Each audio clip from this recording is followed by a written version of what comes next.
twafashe ino programme yo kugendera Paruwase Karama, ishengero Karama muri Methodiste Libre, mu ntumbero twihaye nka Radio Voix d'Espoir Ijwi Riremesha.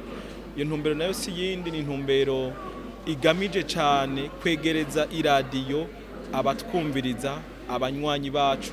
Abanywanyi rero bari mu mihinga itandukanye, bari mu mashengero, bari mu ntara zitandukanye, bari mu migwi itandukanye. Abo rero biri mu ntumbero twihaye ko tukwiye kuza turabegereza ino radiyo, ino nsamirizi, na cyane mu buryo bwo kurushizaho kuyibakundisha gose, kugira ngo babandanye bayumviriza, ariko kandi banabandanye banayishigikira.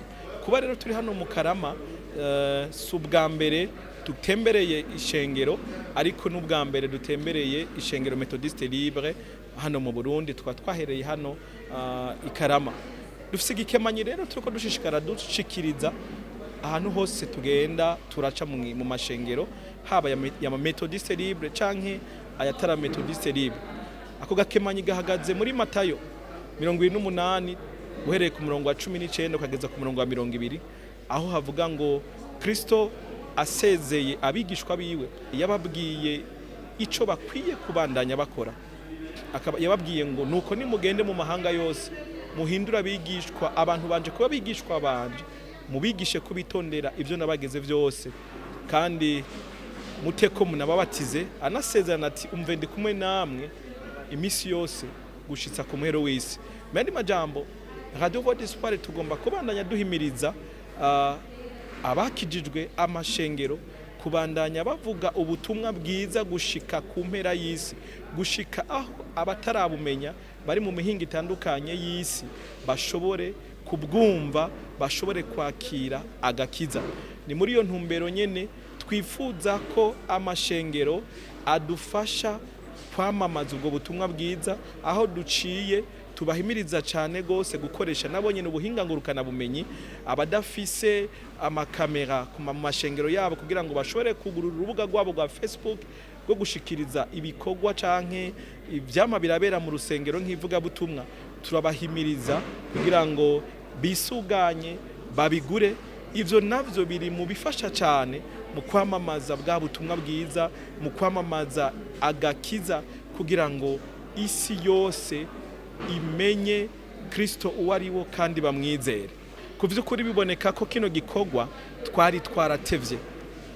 Burya jewe vyanyeretse ingene abantu banyotewe kubona Radio Voix d'Espoir, banyotewe kubona abahinga ba Radio Voix d'Espoir, banyotewe kubona abamenyesha makuru ba Radio Voix d'Espoir, kuko vyanyeretse ko badufitiye igishika n'urukundo rwinshi. Hano mu Karama rero vyadutangaje gose ingene batwakiriye, ingene ishengero ryari rinezerewe, ingene batambira Imana banezerewe.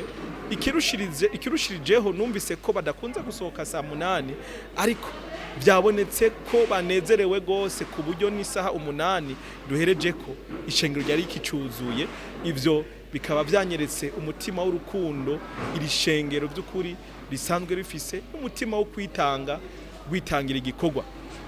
Kuvyukuri sinogenda ntabakengurukiye, nakengurukiye uburongozi bwa rino shengero bwatwemeye, bwemeye kutwakira kuri uno munsi, kandi bukanashigikira n'irivuga butumwa dusanzwe dukora muri Radio Voix d'Espoir Ijwi Riremesha, aho banadutekereye nk'uko mwabibonye agakemanyi k'amafaranga atari make azoshishikara afasha ibikorwa bya Radio Voix d'Espoir Ijwi Riremesha. Hama twamagarira cyane abadakoresha imbuga ngurukana bumenyi, na cyane kuzikoresha gose kugira ngo babashe kwamamaza ubutumwa bwiza. Uje kuri page ya Facebook y'iradiyo, page ya Facebook ya ishengero Methodiste Libre Karama canke irindi shengero, ukaraba ibyahakorekeye ivuga butumwa, ukarisangiza abandi, gutyo uzoburi kurafasha kwamamaza ivuga butumwa.